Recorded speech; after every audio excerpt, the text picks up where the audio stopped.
Hello, अस्सलाम वालेकुम। आवाज आ रही है आप लोगों को? Yes sir. अच्छा, कोई प्रॉब्लम तो नहीं है? आप लोगों ने 1.3 तक क्वेश्चन सॉल्व करने थे।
कोई प्रॉब्लम तो नहीं है? मैं आप लोगों से क्या पूछ रही हूँ, सब सेट चल रहा है आप लोगों का?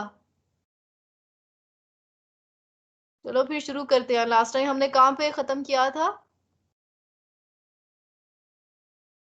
हम लास्ट 1.3 के 1.4 पे थे, राइट?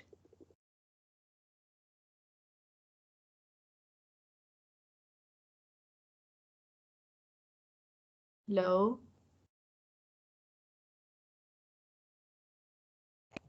हेलो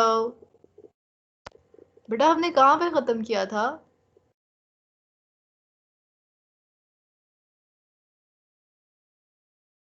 मैम 2 थ्योरम्स रह रहे थे इसके बस।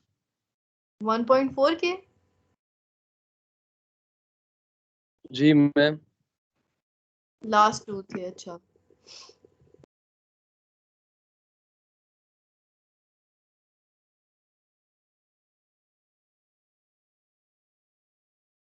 अच्छा, ये था 1.47।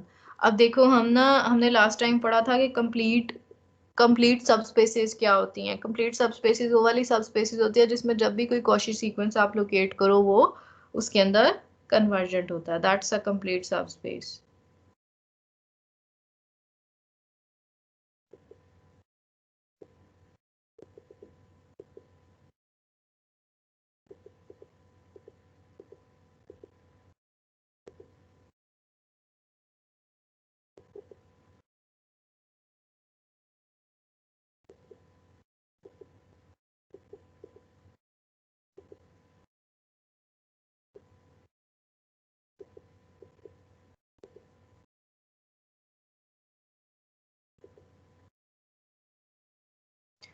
अच्छा, अब देखो, आप ना कंप्लीट स्पेसेस में इसलिए ज्यादा इंटरेस्टेड होते हो कि उसके अंदर कॉची सीक्वेंस जब भी आप उठाते हो कन्वर्ज करता है। तो complete spaces are somewhat simpler than incomplete spaces.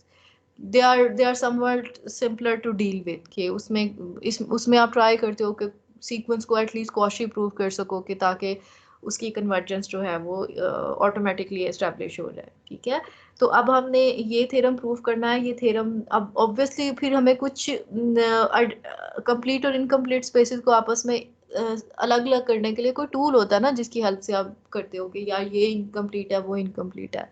या फिर उसके बाद फर्दर आप कुछ थ्योरम बना लेते हो जिससे आपको पता चलता है कि ये स्पेस जो है इस तरीके से कंप्लीट हो सकती है या अंडर दिस कंडीशन इनकम्प्लीट इस तरीके से। अब हम कह रहे हैं कि अगर आपके पास कोई भी मेट्रिक स्पेस है जो कि कंप्लीट है तो उसकी कोई भी सब स्पेस उठाओगे। अब देखो सब स्पेस में कम एलिमेंट होते हैं ना, स्पेस पे तो पूरे पूरे एलिमेंट होते हैं, सब स्पेस में उससे आधे हो सकते हैं, उसे 1/4 एलिमेंट्स हो सकते हैं। तो जरूरी नहीं है कि वो जो सब स्पेस आपने उठाई हुई है वो कंप्लीट हो या ना हो। अब वो हम कह रहे हैं अगर स्पेस इटसेल्फ कंप्लीट है ना एक्स, तो उसकी कोई भी सब स्पेस एम उठा लो वो कंप्लीट होगी अगर वो क्लोज्ड है उसके अंदर। तो इफ एंड ओनली हम कह रहे हैं कि कोई भी स्पेस उठाएं उसके अंदर सब स्पेस लें, सब स्पेस अगर क्लोज्ड है ना बिगर स्पेस में, और बिगर स्पेस ऑलरेडी कंप्लीट है, तो हर सब स्पेस उसका भी कंप्लीट होगा जो कि क्लोज्ड होगा। समझ आ गया थ्योरम की स्टेटमेंट? क्या subspace M of a complete metric space is itself complete if and only if the set M is closed in X। अगर M क्लोज्ड होगा तो कंप्लीट भी होगा।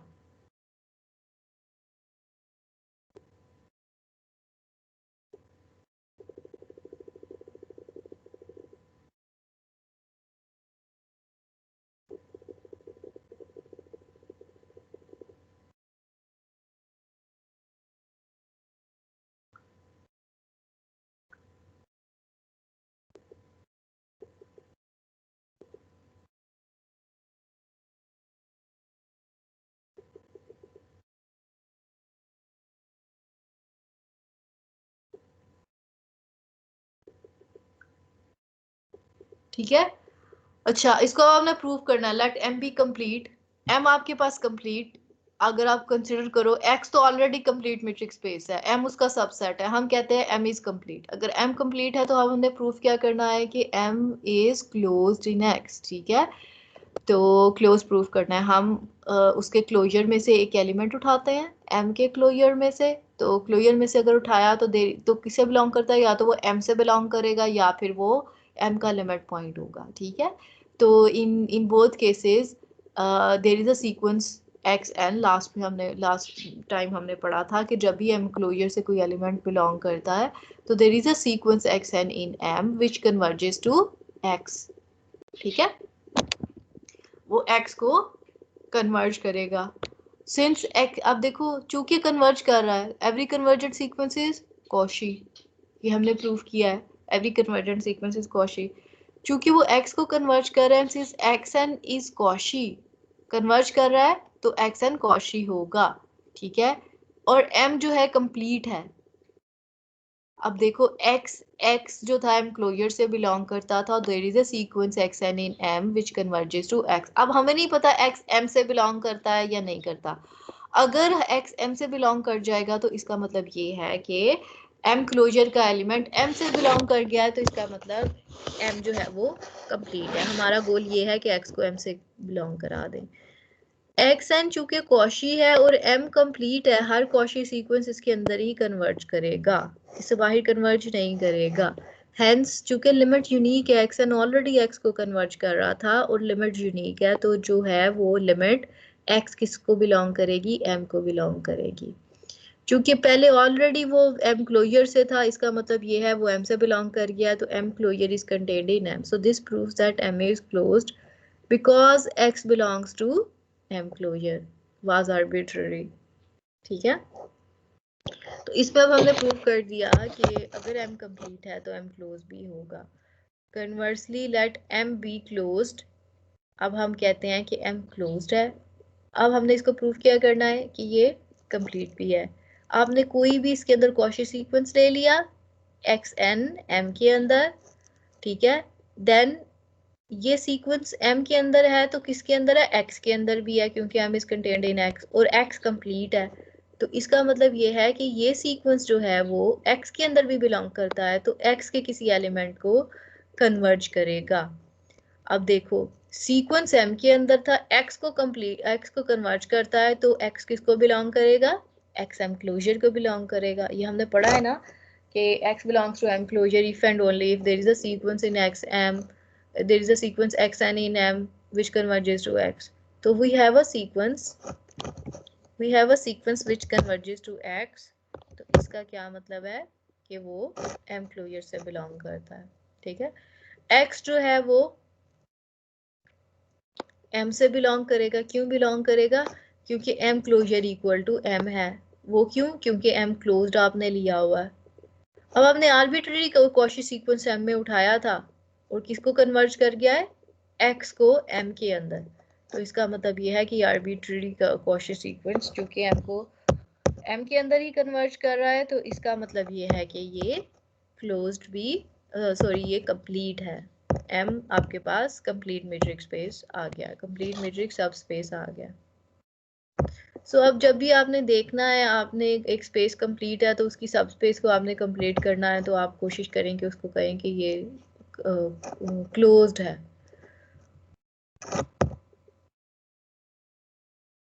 उसके बाद आपके पास ये थ्योरम है, ये काफी इंपॉर्टेंट थ्योरम है। A mapping T from X to Y of a metric space X into a metric space into a metric space Y, उसके ऊपर detailed is continuous at a point X naught if and only if whenever Xn converges to X naught T of Xn converges to T of X naught। हमने क्या proof किया है? हमने ये proof करना है कि जब भी एक मैपिंग जो है पॉइंट एक्स नॉट पे कॉन्टिन्यूस है, जब भी डोमेन में जो सीक्वेंसेस हैं वो एक्स नॉट को कन्वर्ज करें, उसके करस्पॉन्डिंग जो रेंज में सीक्वेंस आएंगे वो टी ऑफ एक्स नॉट को कन्वर्ज करें। इसको क्या बोला था हमने? इसको हमने सीक्वेंशियल क्राइटेरिया बोला था रियल लाइन में।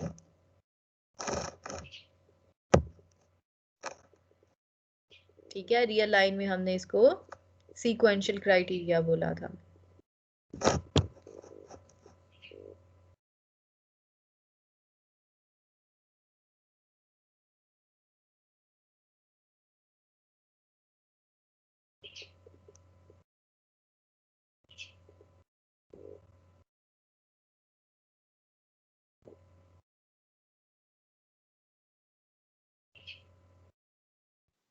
मैम टी यहाँ पर हमारा फंक्शन है ये?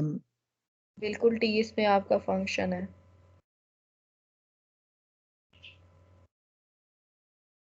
और वो कुछ भी हो सकता है? बेटा टी फंक्शन है, x to y obviously function function है। ठीक है, फंक्शन है बस, उसमें क्या है। हमने आपको पता है हमने रियल लाइन में सीक्वेंशियल क्राइटेरिया फॉर लिमिट पढ़ा था, फिर हमने सीक्वेंशियल क्राइटेरिया फॉर कॉन्टिन्यूटी पढ़ा था, तो वो सारे आपस में रिलेटेड है ना। ये इसमें आपने बस क्या किया है, इसके अंदर आपने रियल लाइन पे तो वो मेट्रिक एब्सोल्यूट मेट्रिक था ना, तो इसके अंदर तो आपके पास वो है सिंपल मीट्रिक है। इसमें सिर्फ स्ट्रक्चर चेंज है, असर्शन और पोस्टुलेट दोनों सेम है जो हमने वहां किए थे।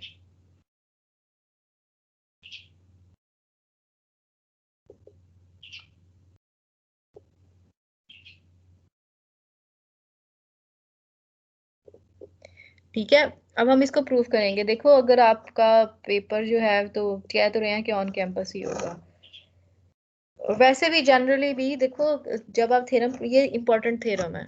ठीक, इसको आपने प्रूफ इसका अच्छे तरीके से मतलब लाइक आपने देखना है, समझना है। मैं आपको इसको थोड़ा सा सिंप्लीफाई इसको बता देती हूँ, इसमें लॉजिक्स क्या है।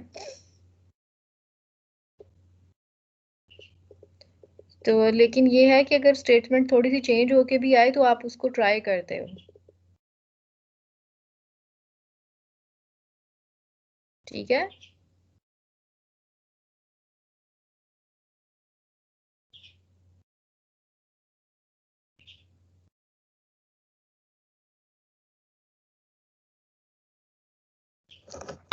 अच्छा अब आपने क्या करना है, assume that T to be continuous. अगर टी कॉन्टिन्यूस है तो हम प्रूव करेंगे जो भी सीक्वेंस एक्स नॉट को कन्वर्ज करे उसका कोरस्पॉन्डिंग सीक्वेंस जो है टी ऑफ कोरस्पॉन्डिंग सीक्वेंस, कौन सा सीक्वेंस? इमेजेस का सीक्वेंस, वो टी ऑफ एक्स नॉट को कन्वर्ज करे। अच्छा चूंकि कॉन्टिन्यूस है, for every epsilon there is a delta such that whenever x is in delta neighbourhood of x naught, images t of x is in epsilon neighborhood of t of x naught। ये तो continuity की definition है at x naught, ये तो आप सबको मतलब पता होनी चाहिए अच्छे से।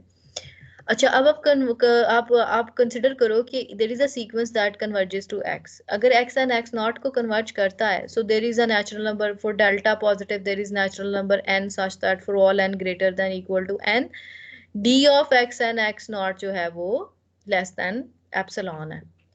अब देखो for all n greater than n, ऊपर वाली स्टेटमेंट क्या कह रही है कॉन्टिन्यूटी की, कि जब भी कोई भी x जो है वो डेल्टा नेबरहुड में आएगा, उसका करस्पॉन्डिंग t ऑफ x किस में आएगा, एप्सिलॉन नेबरहुड में आएगा. अब ये सारे एक्स एन जो हैं वो n ग्रेटर देन n के लिए डेल्टा नेबरहुड में है. तो ऊपर वाली इंप्लीकेशन आपको क्या कहेगी कि इसके करस्पॉन्डिंग जो इमेजेस हैं t ऑफ एक्स एन वो किस में आएंगे, एप्सिलॉन नेबरहुड में आ जाएंगे for all n greater than n. अब देखो, अब स्टेटमेंट को पढ़ो. हर एप्सिलॉन के लिए एक डेल्टा है, हर डेल्टा के लिए एक कैपिटल n है. इसका मतलब हर एप्सिलॉन के लिए एक कैपिटल n है, so that d tilde of tx and tx naught is less than epsilon. तो इसका क्या मतलब हो गया, t of x n converges to t of x naught. ठीक है. So conversely we assume that, ये आपने प्रूव कर दिया, यहाँ तक खत्म हो गया. Now we assume that xn converges to x naught implies t of xn converges to t of xn. Sequential criteria हम assume कर लेते हैं कि जब भी x naught को sequence converge करेगा, उसके corresponding sequence t of x naught को converge करेगा. Now we have to prove that t is continuous at x naught. लेकिन हम सपोज करते हैं कि t is not continuous. Suppose that this is false.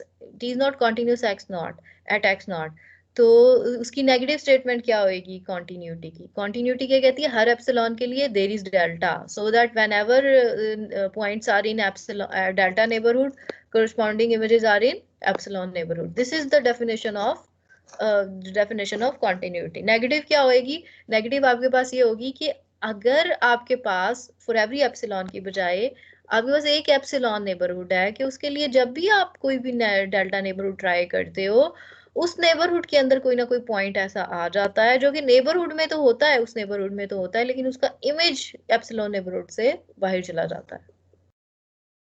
समझ आई, ये नेगेटिव स्टेटमेंट है. नेगेटिव स्टेटमेंट क्या है कि कोई एक ऐसा एप्सिलॉन तलाश कर लो कि जिसके अगेंस्ट आप जितनी भी डेल्टास नेबरहुड ट्राई करो, उनके अंदर एक पॉइंट आ रहा है जिसका इमेज जो है वो एप्सिलॉन नेबरहुड से बाहर चला जाए, तो फॉल्स हो जाएगा. ठीक है. कॉन्टिन्यूटी की डेफिनेशन क्या कहती है कि हर एप्सिलॉन नेबरहुड के लिए एक डेल्टा नेबरहुड है, कि उसके अंदर जितने भी पॉइंट्स आते हैं डेल्टा नेबरहुड में, वो कोरस्पॉन्डिंग इमेजेस वो एप्सिलॉन में आते हैं. नेगेटिव क्या होगी कि एक एप्सिलॉन है कि उसके कोरस्पॉन्डिंग जितनी भी डेल्टा नेबरहुड्स आप उठाएं, उन नेबरहुड्स के अंदर एक पॉइंट ऐसा जरूर आता जाएगा कि उसके कोरस्पॉन्डिंग जो इमेजेस होंगे वो एप्सिलॉन से बाहर चले जाएं. So it is very important you to analyse कि how to create a negative statement. First you should imagine के what is basically the statement. ठीक है. Then you should go against के where it can actually be where it can be refuted. ठीक है. तो फिर आप उसके नेगेटिव जो है वो इजीली बना सकते हैं और अंडरस्टैंड कर सकते हैं. अब देखो इसमें वेरी क्या हो रहा है, इसमें डेल्टा नेबरहुड्स वेरी हो रही है ना. देयर इज एन एप्सिलॉन, एक एप्सिलॉन, इसका मतलब फिक्स हो गया फॉर एवरी डेल्टा. तो इसका मतलब डेल्टास चेंज हो रहे हैं, और हर डेल्टा के चेंज होने से उस नेबरहुड के अंदर एक पॉइंट चेंज हो रहा है जो कि इस डेफिनेशन को निगेट कर रहा है. एटलीस्ट एक पॉइंट चेंज हो रहा है हर नेबरहुड में. तो delta is equal to 1/n है, तो कोरस्पॉन्डिंग पॉइंट xn आते जाएंगे. ठीक है. जो कि इस नेबरहुड के अंदर तो होंगे. डेल्टा नेबरहुड क्या है 1/n, लेकिन उनके इमेजेस जो है वो बाहर चले जाएंगे, एप्सिलॉन नेबरहुड के बाहर चले जाएंगे. सो इसका क्या मतलब है, 1/n गोज टू 0. जब 1/n गोज टू 0 तो xn converges to x naught है. xn तो x नॉट को कन्वर्ज कर रहा है, लेकिन अब इस स्टेटमेंट को चेक करो. एप्सिलॉन कोई भी फिक्स नंबर है, फिक्स नंबर कोई भी फिक्स रियल नंबर है, मतलब 0 के करीब कोई भी छोटा सा भी, लाइक कुछ भी हो सकता है. 1/सपोज 1/100 है. तो अगर t इस पॉइंट का सीक्वेंस की सारी टर्म्स से डिस्टेंस जो है हमेशा 1/100 है या 0.005 है, तो क्या ये टर्म्स जो है t ऑफ x नॉट के करीब आएंगी, कभी कभी भी नहीं आएंगी. इसको कन्वर्ट कर सकती हैं, कभी भी नहीं करेंगी. अगर कन्वर्ज करेंगी तो किसी और नंबर को कर सकती हैं, लेकिन t ऑफ x नॉट को किसी भी सूरत ये कन्वर्ज नहीं कर सकती. So we have a sequence that converges to x naught, but its corresponding sequence of image sequence doesn't converge to t of x naught. ये हमने प्रूव करना था. अब इसकी स्टेटमेंट को थोड़ा सा चेंज करके भी दिया जा सकता है, ठीक है। तो यहाँ तो कोई प्रॉब्लम तो नहीं है। तो यहाँ पे 1.4 आपकी ख़त्म हो गई है। 1.4 की अब आपने सारी एक्सरसाइजेज करनी है, कोई भी एक्सरसाइज छोड़नी नहीं है, ठीक है। 10 क्वेश्चंस है इसके। उसके बाद हमने कंप्लीटनेस, कंप्लीट मीट्रिक स्पेसेस की कुछ एग्जांपल करनी है। अब देखो आपके पास एक गिवन मीट्रिक स्पेस है, अब हमने प्रूव करना है कि वो कंप्लीट है। और उसको कंप्लीट हम कैसे करेंगे? मीट्रिक स्पेस आपके पास गिवन है और हमने प्रूव करना है कि वो मीट्रिक स्पेस कंप्लीट है। उसको हम कंप्लीट कैसे करेंगे? उसके लिए हम क्या करेंगे कि उसके अंदर एक कॉची सीक्वेंस ले लेंगे आर्बिट्रेरी, और फिर हम उसी के अंदर एक एलिमेंट जनरेट करेंगे, एक कंस्ट्रक्ट करेंगे एलिमेंट, और हम कहेंगे कि वो एलिमेंट उसी से बिलोंग करता है स्पेस से, और हम फिर ये प्रूव करेंगे कि जो सीक्वेंस है एक्स एन वो एक्स को कन्वर्ज करता है।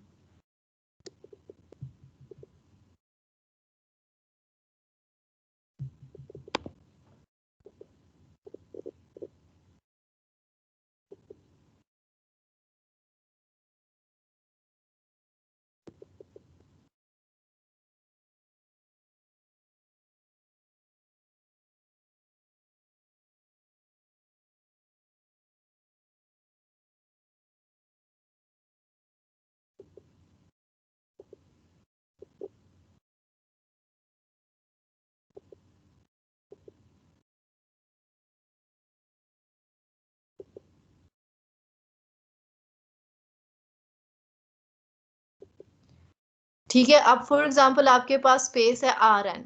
आर एन क्या है? वो एन टुपल्स की स्पेस है, रियल नंबर्स हैं, एन टुपल्स की फॉर्म में है। जैसे आर स्क्वायर के अंदर आपके पास, आपको पता है, वो ऑर्डर पेयर होते हैं ना, और वो प्लेन को रिप्रेजेंट करते हैं, ठीक है।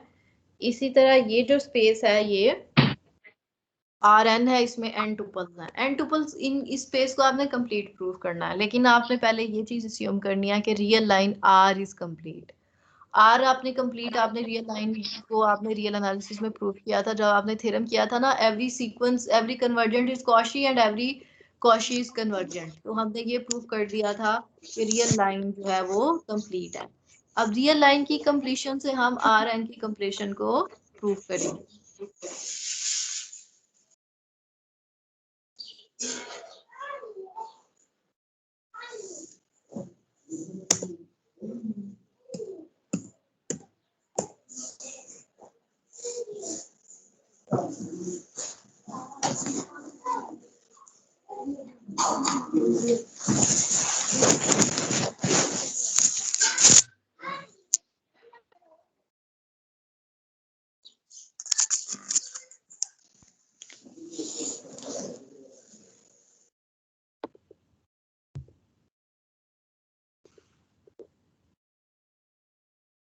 ठीक है, अब हम आर एन को कंप्लीट प्रूव करेंगे। आर एन के अंदर आपको पता है कि मैट्रिक्स उसके अंदर इस तरह दी जाती है, एक्स जो है एक्साई जे है, वाई जो है वो ईटा जे है।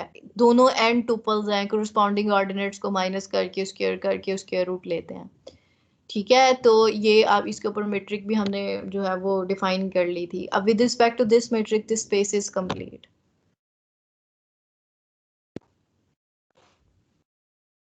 ये चीज हमने प्रूव करनी है। सो एक्स एक्स आई जे है, वाई ईटा जे है, ठीक है। हम एक कॉची सीक्वेंस कंसीडर करते हैं x m in R n, और एक्स एम को आप इस फॉर्म में लिख लेते हो। X m basically R n से सीक्वेंस है, इसकी हर टर्म जो है वो एक एन टुपल है। तो जो mth टर्म है उसको इस m टुपल की फॉर्म में लिखते हैं, xi one xi two. Superscript में आपने m से आइडेंटिफाई करना है। x1 पहली टर्म होगी, वो एक एन टुपल होगा, उसमें ऊपर सुपरस्क्रिप्ट में 1 आता चला जाएगा। x2 सेकंड टर्म होगी, वो सुपरस्क्रिप्ट में 2 आता चला जाएगा। इस तरीके से हमने इस सीक्वेंस को आइडेंटिफाई किया है, ठीक है। तो since x M is Cauchy, X M already Cauchy है, for every epsilon there is N, so that D X M X R is less than epsilon M R greater than N. Cauchy sequence की आपने यहाँ पे definition लगा दिया। D X M X R, देखो X M X R mth term ये है, rth term में आपके पास सुपरस्क्रिप्ट में क्या हो जाएगा? आर हो जाएगा। और by definition xi J minus eta J corresponding terms जो है वो माइनस हो रही हैं, सो एक्साई जे एम माइनस एक्साई जे आर स्क्वायर और उसका जो है वो समेशन हो जाएगा, ठीक है। एंड अब देखो, अब दोनों तरफ अगर आप स्क्वायर करो तो आपके पास जो है वो सम ऑफ एन टर्म्स होगा which is less than epsilon square. अब देखो अगर एन टर्म्स का सम लेस देन एप्सिलॉन है तो स्क्वायर जो है वो स्क्वायर का सम लेस देन एप्सिलॉन है। तो इसका क्या मतलब है, इसका यही मतलब है ना कि वो जो रैंडम एलिमेंट्स हैं बीच वाले वो भी लेस देन एप्सिलॉन है, क्योंकि सारे पॉजिटिव क्वांटिटीज हैं। अगर 5 positive quantities less than epsilon है तो इंडिविजुअल क्वांटिटीज भी लेस देन एप्सिलॉन ही होंगी, ठीक है। वही हमने किया हुआ है एक्साई जे, और वैसे भी इसमें से एक रैंडम एलिमेंट उठाओ एक्साई जे एम माइनस एक्साई जे पर आर स्क्वायर जो है वो लेस देन इस दिस सम हो जाएगा which is less than epsilon square हो जाएगा, ठीक है। आप स्केयर को काट दो तो आपके पास जो है वो ये एब्सोल्यूट वैल्यू यानी positive value less than epsilon आती है, ठीक है। So this shows that for each fixed j the sequence xi j1 xi j2 up to so on is a Cauchy sequence of real number, ठीक है। अब इसका यही मतलब है ना कि अगर j को आप फिक्स कर दो तो ऊपर सुपरस्क्रिप्ट्स जो हैं for all m are greater than n ये चेंज हो रहे हैं। तो अगर आप j को फिक्स रखो तो आपके पास क्या एक्साई j1 एक्साई j2 ये सीक्वेंस आ जाता है, और ये सीक्वेंस कॉची है, रियल नंबर्स का है, तो इसका मतलब ये है कि ये कन्वर्ज करेगा, राइट। हम कहते हैं एक्साई जे एम जो है कन्वर्ज कर रहा है एक्साई जे को as m approaches to infinity, यानी कि j1 के लिए आपके पास एक्साई 1 है, j2 के लिए एक्साई 2 है, j3 के लिए एक्साई 3 है up to so on, so that sequences converge to these corresponding limits. अब हमारे पास कितनी लिमिट्स आ गई हैं, n लिमिट्स आ गई हैं। तो इन n लिमिट्स की हेल्प से आपने एक लिमिट सीक्वेंस डिफाइन कर, लिमिट n टुपल डिफाइन कर दिया। ऑब्वियसली ये Rn से तो बिलोंग करेगा क्योंकि सारे रियल नंबर्स हैं, ठीक है। So from 1 with r approaches to infinity dxm minus x is less or equal to epsilon। 1 से आपने इसके ऊपर जब आप r को infinity को अप्रोच कराते हो यहाँ पे, ठीक है, तो इसका क्या मतलब है कि dxm x is less or equal to r को infinity को अप्रोच करवा दो, ये दरमियान वाले जो हैं ये आपके पास अप्रोच करते जाएंगे xi 1 xi 2 और इस तरह। सो dxm x is less or equal to epsilon, आप इजीली इसको प्रूव कर सकते हो इसमें, ठीक है। So this shows that x is the limit of xm। So x चूंकि ऑलरेडी Rn से बिलोंग कर रहा था, इसका मतलब रैंडम कॉची सीक्वेंस Rn के अंदर ही कन्वर्ज करता है, सो इसका मतलब ये है कि Rn कंप्लीट है।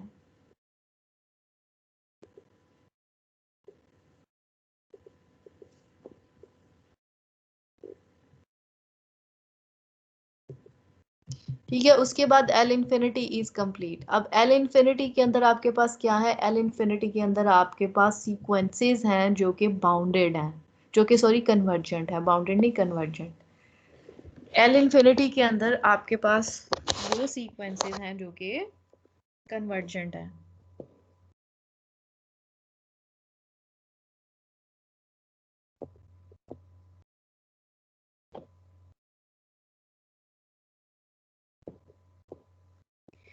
So let xm be a Cauchy sequence in space L infinity where xm is xi1m xi2m up to so on, ठीक है।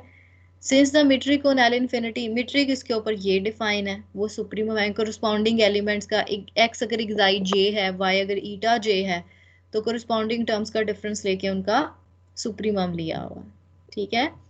And xm is Cauchy for epsilon positive, there is a natural number so that for all mn d of xm xn is less than epsilon, यानी supremum corresponding element xi jm xi eta xi jn this is less than epsilon, ठीक है। xm की corresponding आपने कौन सा लिया हुआ है, ये xi 1m xi 2m superscript change हो रहे हैं, और xn के corresponding क्या लेंगे, यही xi लेंगे लेकिन सुपरस्क्रिप्ट को चेंज कर देंगे, तो corresponding एलिमेंट का जब डिफरेंस लेंगे तो ये आपके पास आ जाएगा। So for every fix j, अब देखो चूंकि सुप्रीमम लेस देन एप्सिलॉन है तो इंडिविजुअल टर्म्स भी लेस देन एप्सिलॉन होगी, क्योंकि सुप्रीमम किसका, पॉजिटिव क्वांटिटीज का है। सो इंडिविजुअल टर्म्स भी इनकी लेस देन एप्सिलॉन है, so this is also less than. Epsilon for each fix j, j is equal to 1 के लिए आपके पास इसका मतलब ये है कि ये कॉशी सीक्वेंस बन जाता है, जे इज इक्वल टू 2 के लिए कॉशी सीक्वेंस बन जाता है, जे इज इक्वल टू 3 के लिए कॉशी सीक्वेंस बन जाता है। सो ये आपके पास इनफाइनाइटली मैनी कॉशी सीक्वेंसेस आ जाते हैं। Hence, for every fixed j, the sequence xij1, xij2 is a Cauchy sequence of numbers. और हमें पता है कि sequence of number जो है रियल नंबर को कन्वर्ज करता है। So xijm converges to xij, यानी xi1m xi1 को, xi2m xi3 को up to so on। ठीक है, तो इस तरह आपके पास इनफाइनाइटली मैनी लिमिट्स आ जाएंगी। इन सब इनफाइनाइटली मैनी लिमिट्स को आप इकट्ठा करो तो ये अब हमने ये शो करना है कि ये जो सीक्वेंस बनता है ये भी एल इन्फिनिटी से बिलोंग करता है, यानी ये भी आपके पास एक बाउंडेड सीक्वेंस बनता है। ठीक है, और दूसरा हमने ये प्रूव करना है कि एक्स एम जो है वो एक्स को कन्वर्ट करता है। दो चीजें हमने इसमें प्रूव करनी है as n approaches to infinity. अब देखो 2 की हेल्प से आप ये लिख सकते हो xi J M minus xi j is less और इक्वल टू एक्साई लेस और इक्वल टू एप्सिलॉन एन को आप इन्फिनिटी ले सकते हो ना। हर फिक्स जे के लिए आपके एक्साई जे जो है वो एम वो अप्रोच कर रहा है वो हर फिक्स जे के लिए एक्साई जे को, तो एन को अगर आप इन्फिनिटी अप्रोच करो तो xi J m is less than xi J r. ठीक है, so since x M is in l infinity, यानी हर सीक्वेंस हर टर्म जो है वो एल इन्फिनिटी में है, तो इसका मतलब हर टर्म जो है इसकी वो बाउंडेड है। तो चूंकि ये बाउंडेड सीक्वेंसेस हैं तो हर एक्स एम जो कि बाउंडेड सीक्वेंस है उसके लिए के एम एक रियल नंबर है, सो दैट उसकी टर्म्स जो है xi J m is less और इक्वल टू के एम आ जाएंगी फॉर ऑल जे के लिए। ठीक है, फॉर एग्जांपल आपने अगर पहला x1 उठाया, पहली टर्म उठाई है, तो वो भी एक सीक्वेंस था, तो वो भी बाउंडेड होगा बाय k1। सेकंड भी एक आपके पास सीक्वेंस है, वो बाउंडेड होगा by k2 k3 up to so on, इस तरह चलते चले जाएंगे। ठीक है, Hence by triangle inequality आप ये लिख सकते हो xi j this is lesser equal to xi j par m xi j par m। So अब देखो ये चूंकि lesser equal to epsilon है for all m greater than n, और ये सेकंड वन तो सीक्वेंस चूंकि बाउंडेड है तो वो के एम पे आ गया। अब देखो ये दोनों कांस्टेंट टर्म है, तो लेफ्ट हैंड वाली भी इसका मतलब आपके पास ये सीक्वेंस जो है वो बाउंडेड आ जाएगा। So this inequality holds for every j and the right hand side does not involve j. So hence xij is a bounded sequence of numbers. So this implies x is equal to xij is in L infinity. ठीक हो गया, तो ये जो आपने sequence generate किया है उसकी सारी लिमिट्स को इकट्ठा करके ये भी L इन्फिनिटी से बिलोंग करता है, यानी ये भी बाउंडेड है। सो टू स्टेरिक से आप ले सकते हो डी ऑफ टू स्टेरिक को आप कह सकते हो this is d of x M x which is basically supremum of supremum, this is less than epsilon, तो supremum भी less or equal to epsilon ही होगा ना। So supremum of j over this thing is less or equal to epsilon। तो इसका क्या मतलब है कि xm converges to x है, so xm is an arbitrary Cauchy sequence which was convergent, so L infinity is complete। यहाँ तक कोई प्रॉब्लम तो नहीं है आप लोगों को? हेलो हेलो बेटा, कोई प्रॉब्लम तो नहीं है?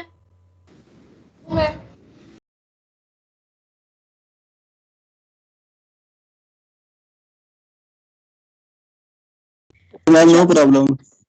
अच्छा, उसके बाद आपके पास है कंप्लीटनेस ऑफ सी। सी क्या है? Class of convergent sequences. Convergent sequences को हमने क्लास ऑफ कन्वर्जेंट सीक्वेंसेस को हमने कंप्लीट प्रूव करना है। अब देखो सी में कन्वर्जेंट सीक्वेंसेस आते हैं, हर कन्वर्जेंट जो होता है वो क्या होता है? वो बाउंडेड होता है। इसका मतलब ये जो सी है किसका सबस्पेस हो जाएगा?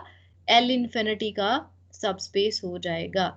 So the space C consists of all convergent sequences with the metric induced from L infinity, then the space C is complete। अब देखो इसके दो रास्ते हैं, या तो इसको itself complete कर दो, या दूसरा रास्ता ये है कि इसको हम प्रूव कर दें कि ये सबसेट है चूंकि L infinity का, और अगर हम इसको प्रूव कर दें कि ये complete ये closed है तो completeness ऑटोमेटिकली पिछले थ्योरम से आ जाएगी। तो हम इसको प्रूव करते हैं कि ये जो है ये closed है।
ठीक हो गया। अब हम इसको प्रूव करने जा रहे हैं कि ये जो आपके पास सब स्पेस है ये क्लोज्ड है तो ऑटोमेटिकली ये कंप्लीट हो जाएगी।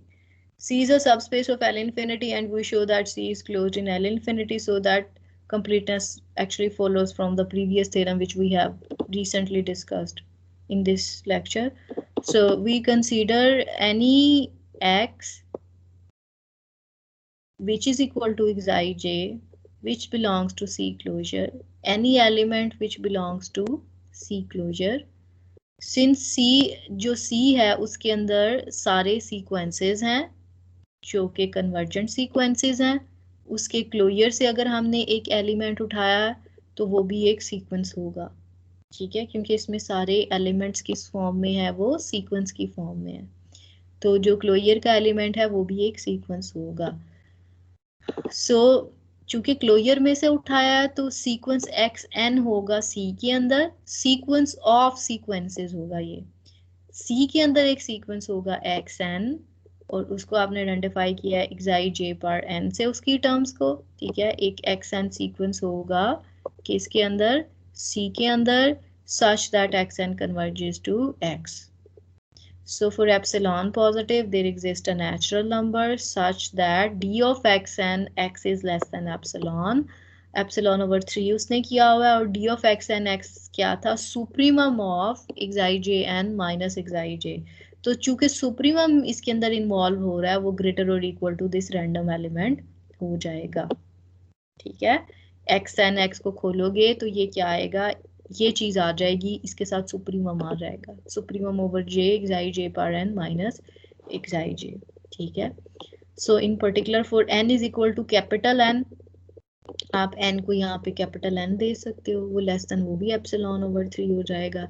और ये चूंकि फॉर ऑल जे के लिए होल्ड कर रहा है तो जे को आप कुछ भी ले सकते हो, जे को के भी ले सकते हो, जे को कुछ भी ले सकते हो, ये इनइक्वालिटी होल्ड करेगी। अच्छा, since X capital N belongs to C, पूरा सीक्वेंस सी से बिलोंग कर रहा है तो कैपिटल एन भी तो सी से बिलोंग करेगा, ये एक टर्म है सी से बिलोंग कर रहा है, तो इसकी जो आपके पास इसकी जो टर्म्स होंगी इस सीक्वेंस की वो एक्साई जे पर एन की फॉर्म में होंगी ना। तो चूंकि कन्वर्जेंट सीक्वेंस है तो इसकी जो टर्म्स हैं form a convergent sequence. Such a sequence is Cauchy because it is convergent. Hence there is n1 so that xi j per n minus xi k n. अब इसमें n ऊपर वाला fix है, j नीचे change हो रहा है, ये याद रखना। This is less than epsilon over 3. So triangle inequality से आप ये लिख सकते हो। अब हमने हमारा मकसद ये था कि ये जो लिमिट सीक्वेंस है x इसको हम कन्वर्ज करा दें, इसको हम कन्वर्जेंट प्रूव कर दें। सो ट्राइंगल इनइक्वालिटी से आप लिख सकते हो एक्साई जे माइनस एक्साई के, इसको 3 इस तरीके से लिख दो। अब देखो ये पहले वाला जो है वो किससे आ रहा है, वो इस इनइक्वालिटी से नहीं आ रहा ऊपर वाली से। इसमें आपके पास इसमें आपके पास xi J N minus xi J for all N greater और इक्वल टू एन, इसको कैपिटल एन रख सकते हो आप, तो ये पहली टर्म आ जाएगी। फिर उसके बाद आप इसके अंदर फॉर ऑल जे के लिए है, जे की बजाय आप के रख सकते हो, इंडेक्स चेंज कर सकते हो, उसमें भी कोई प्रॉब्लम नहीं होगा। तो ये आपके पास के आ जाएगा, और दरमियान वाला ये इस इनइक्वालिटी से आया है, तो ये epsilon over 3 epsilon over 3 epsilon over 3 मिलके क्या बनेगा, epsilon. So this is less than epsilon. So this shows that the sequence Xij is convergent.